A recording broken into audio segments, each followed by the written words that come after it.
So nagmamadali nga ako, ang init kasi ng panahon. Bibili ako ng Mango Plus sa tindahan para makapagpalamig man lang, no.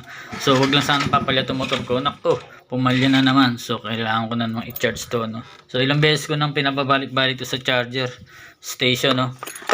Kaya bumili ako ng charger ko, sarili ko, para dito lang sa bahay i-charge. So baklasin ko muna tong battery and then pakita ko sa inyo yung smart charger na binili ko. 2 ampere to 3 ampere yon.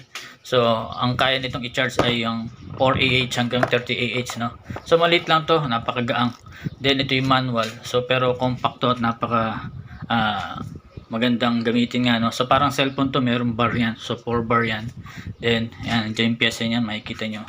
Then may plug. So ang technique dito para di kagad masira, no, unahin nyo yung clip, yung clip mismo. So ang positive dyan is red, then yung negative is yung black. Then sa battery naman, mayroong positive sign is yung negative, then negative sign